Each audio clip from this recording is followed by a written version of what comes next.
dari Tri Amigos Tim SMA Negeri 1 Bangkinang Kota. Tri Amigos, We are the best.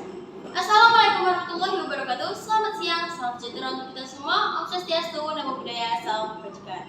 Perkenalkan, nama saya Nisla, saya selaku pembicara pertama dan juga menduduki posisi pro pada mosi yang kita angkat pada siang hari ini, yaitu sosial media adalah penyebab terjadinya penyimpangan sosial. Sebelum menjelaskan lebih lanjut mengenai argumen yang akan saya paparkan, akan lebih baik lagi apabila saya menjelaskan terlebih dahulu apa yang dimaksud dengan sosial media. Menurut Michelle Cross pada tahun 2013, sosial media adalah istilah yang digunakan untuk menggambarkan teknologi yang mengikat orang-orang untuk saling berkolaborasi, berinteraksi, serta bertukar informasi melalui sebuah web. Sedangkan penyimpangan sosial menurut Becker adalah pelanggaran yang dilakukan oleh seseorang ataupun sekelompok orang yang mana pelanggaran tersebut sudah memiliki konsekuensi berupa sanksi serta peraturan yang telah ditetapkan. Di sini saya akan memaparkan beberapa argumen dari saya untuk mendukung mosi pada siang hari ini. Yang pertama, sosial media merupakan pemicu terjadinya cyberbullying. Di dalam kehidupan dunia maya sekarang ini tentunya sudah memiliki banyak sekali sisi kelam, terutama mengenai kasus cyberbullying ini. Yang mana si para pelaku bisa dengan sangat bebas mengirimkan komentar buruk serta mengecam seseorang tanpa disertai rasa bersalah. Tentunya hal tersebut disebabkan karena si pelaku merasa bahwa identitas mereka dilindungi di sosial media ini, tanpa mereka berpikir bahwa hal tersebut dapat berpengaruh terhadap kehidupan di dunia nyata si korban. Yang mana cyberbullying ini dapat berpengaruh terhadap kondisi psikologis seseorang yang mengakibatkan depresi yang berat hingga mengakibatkan yang namanya kematian. Sepertinya juga tidak menjadi rahasia lagi apabila di sini saya mengatakan bahwa sosial media telah dijadikan orang-orang sebagai sarana penyalur ujaran kebencian. Berdasarkan pengamatan yang telah saya lakukan pada tahun 2011 hingga tahun 2013, berdasarkan 400 responden anak-anak hingga remaja, sekitar 42% responden mengaku bahwa mereka pernah menjadi korban cyberbullying di sosial media. Tentunya hal ini sangat miris sekali. Bahkan anak-anak saja yang seharusnya dilindungi dan disayangi, ketika mereka bermain sosial media, mereka bisa saja menjadi korban atau bahkan pelaku cyberbullying yang dapat merugikan orang-orang. Di sini saya juga akan memaparkan salah satu contoh bahwa sosial media ini dapat mengakibatkan kematian. Dikutip dari CNN Indonesia pada tanggal 26 Mei 2013, seorang pria berusia 36 tahun bernama Yoga Cahyadi nekat menabrakkan dirinya ke kereta api, dan hal tersebut disebabkan oleh cyberbullying. Yang kedua, sosial media meningkatkan angka kejahatan di dunia maya. Tentunya kejahatan di dunia maya sudah memiliki banyak sekali jenis, seperti hacking, cracking, dan spamming. Namun yang sedang marak dibicarakan oleh orang banyak mengenai kasus penyebaran video pornografi. Berdasarkan data dari firma keamanan digital, sekitar 76% dari 1.000 responden wanita berusia 30 tahun ke bawah mengaku bahwa mereka pernah menjadi korban pelecehan seksual secara online. Dewan juri yang terhormat, dari beberapa argumen telah saya paparkan tersebut hanyalah sebagian kecil dari sekian banyaknya pengaruh negatif dari sosial media. Bayangkan betapa dahsyatnya pengaruh buruk dari sosial media ini yang dapat menggiring orang-orang untuk membuat terjadinya penyimpangan sosial di dalam kehidupan bermasyarakat. Maka dari itu, berdasarkan argumen serta bukti-bukti yang telah saya paparkan, di sini sekali lagi saya mengatakan dan menegaskan bahwa saya sangat-sangat setuju dengan mosi kita angkat pada siang hari ini. Sekian, terima kasih. baiklah Dewan Juri yang terhormat, perkenalkan saya Agatha Febretis Tumorang. Kali ini pada mosi sosial media adalah penyebab terjadi penyimpangan sosial, saya berada di posisi kontra. Saya tidak setuju akan mosi tersebut, bukan tanpa alasan, melainkan berdasarkan pengamatan yang telah saya lakukan, saya menemukan bahwa sosial media bukanlah penyebab terjadi penyimpangan sosial, melainkan ada 5 teori yang akan menjelaskan penyebab dari terjadinya penyimpangan sosial. Yang pertama adalah proses sosialisasi yang tidak sempurna. Merupakan teori yang menggambarkan penyimpangan sosial karena kurangnya edukasi maupun sosialisasi mengenai hal yang baik dan yang benar. Ketidaksempurnaan ini juga disebabkan karena ketidakmampuan individu mengidentifikasi diri agar perilakunya sesuai dengan nilai dan norma yang berlaku dalam suatu masyarakat. Contohnya, seorang pria menggunakan narkoba setelah mendengarkan penyuluhan pencegahan penyalahgunaan narkoba dari BNN atau Badan Narkotika Nasional. Hal ini disebabkan karena proses sosialisasi yang tidak sempurna tadi. Si pria bukannya menjauhi narkoba, semakin ingin tahu mengenai apa itu narkoba dan efek yang ditimbulkannya. Yang kedua adalah perubahan nilai dan norma sosial.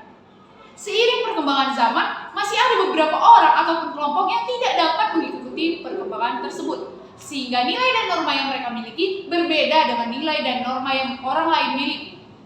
Contohnya saja, pada zaman sekarang ini sudah banyak orang yang menyuarakan mengenai emansipasi wanita. Namun, masih ada orang ataupun kelompok yang tidak setuju akan opini-opini tersebut.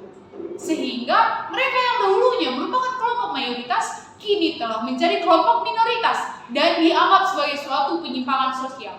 Yang ketiga adalah teori labeling, merupakan teori yang menggambarkan penyimpangan sosial karena seseorang telah terlebih dahulu dibentuk stigma atau dicap negatif oleh orang-orang atau kelompok di sekitarnya. Contohnya di dalam masyarakat kita, di mana orang yang bertato dianggap sebagai orang yang jahat, padahal itu belum tentu benar. Namun karena sudah adanya stigma tersebut, sehingga membuat segala sesuatu yang dilakukannya akan dianggap negatif oleh mata masyarakat, yang lama-kelamaan akan mendorongnya untuk tidak peduli akan nilai dan norma yang berlaku. Yang keempat ada teori anomi, merupakan teori yang menggambarkan penyimpangan sosial karena tidak adanya pegangan atau pedoman hidup sehingga ia bisa saja melewati batas dan melakukan penyimpangan sosial. Contohnya seorang mahasiswa berpindah tempat ke daerah yang baru, di daerah terdahulu ia harus pulang sebelum jam 10 malam. Namun di daerahnya sekarang tidak ada aturan yang mengatur mengenai jam pulang malam, sehingga ia bisa saja melewati batas dan melakukan penyimpangan sosial. Yang kelima adalah teori differential association, merupakan teori yang menggambarkan penyimpangan sosial karena adanya interaksi secara terus-menerus dengan orang yang melakukan sifat menyimpang. Contohnya bisa kita lihat dalam lingkungan sekolah, sering terjadi apabila seorang siswa yang rajin dan disiplin berteman dengan siswa yang senang bolos dengan berbagai alasan. Yang lama-kelamaan interaksi tersebut akan mengubah pola pikir si siswa yang rajin tadi, menganggap bahwa bolos merupakan hal yang biasa saja menurut pemikirannya sendiri. Nah, dari 5 teori di atas, bisa kita lihat bersama bahwa tidak ada satupun teori yang mengatakan bahwa sosial media adalah penyebab terjadi penyimpangan sosial. Di sini saya mengajak kita semua untuk membuka mata dan hati kita melihat bahwa penyimpangan sosial tergantung pada individu masing-masing. Bagaimana cara kita menjaga diri kita dan membatasi lingkungan kita. Sekian, terima kasih. Perkenalkan, saya Sakina Wirta Pujana, selaku pembicara ketiga akan memberikan closing statement pada mosi perdebatan kali ini, yaitu sosial media adalah penyebab terjadinya penyimpangan sosial. Menurut pengamatan yang telah saya lakukan dan didukung dengan bukti-bukti yang kuat, tidak dapat dipungkiri bahwa sosial media memang memberikan pengaruh terhadap penyimpangan sosial. Tercatat dalam Hootsuite Biar Sosial bahwa terdapat 61,8% pengguna sosial media aktif di Indonesia pada tahun 2021. Dari sana, masyarakat akan mengonsumsi berbagai macam konten, mulai dari yang positif hingga negatif. Data dari Kominfo menyebutkan bahwa terdapat 565.449 konten-konten negatif yang ada di sosial media. Hal ini tentu saja akan mempengaruhi pola pikir masyarakat dan perilaku akibat mengonsumsi konten-konten negatif tersebut. Contoh kasus seorang wanita di Jakarta diperkosa lalu dibunuh oleh kenalannya yang ia kenal melalui pertemanan di Facebook. Kemudian Brigjen Rusdi Hartono mengatakan kasus kejahatan ITE meningkat sejak tahun 2018 hingga tahun 2020. Dan dalam laporan berjudul Digital Stability Index riset dari Microsoft menyebutkan bahwa Indonesia berada di urutan ke-29 dari 32 negara yang disurvei berdasarkan tingkat kesopanan berinternet. Ini membuat saya malu sebagai remaja berkualitas Indonesia melihat Indonesia berada di urutan terendah di Asia Tenggara. Sekaligus hal ini membuktikan bahwa benar sosial media memberikan pengaruh terhadap penyimpangan sosial. Namun, Dewan Juri yang terhormat, tidak dapat dipungkiri bahwa sosial media juga memiliki banyak sekali dampak positif. Dengan sosial media kita dapat dengan mudah berkomunikasi, cepatnya akses informasi, mempelajari bahasa baru, dan mendapatkan skill-skill yang tidak bisa kita dapatkan di dunia nyata.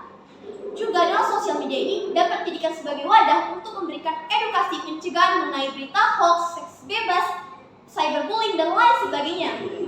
Dalam hal ini, pemerintah juga memiliki kebijakan pada pasal 45A ayat 1 Undang-Undang ITE bahwa setiap orang yang sengaja menyebarkan berita bohong dan menyesatkan yang mengakibatkan kerugian konsumen dalam transaksi elektronik akan dikenakan pidana penjara paling lama 6 tahun atau denda maksimal 1 miliar rupiah.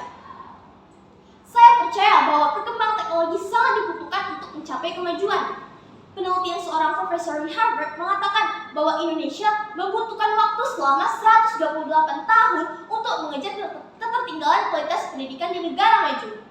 Jika tidak diiringi dengan pemanfaatan sosial media yang efektif, maka saya rasa hal tersebut tidak akan efisien. Sehingga saya berpendapat bahwa banyak sekali faktor-faktor penyebab terjadinya penyimpangan sosial, dan sosial media adalah salah satunya. Namun faktanya sosial media ini juga memiliki banyak sekali dampak positif dan tidak dapat dipungkiri hal tersebut sangat dibutuhkan untuk mencapai kemajuan. Sehingga itulah mengapa pentingnya kesadaran diri dan penanaman karakter serta pengawasan dari segala elemen agar pemanfaatan sosial media dapat dilakukan dengan efisien. Sekian dan terima kasih. Wassalamualaikum.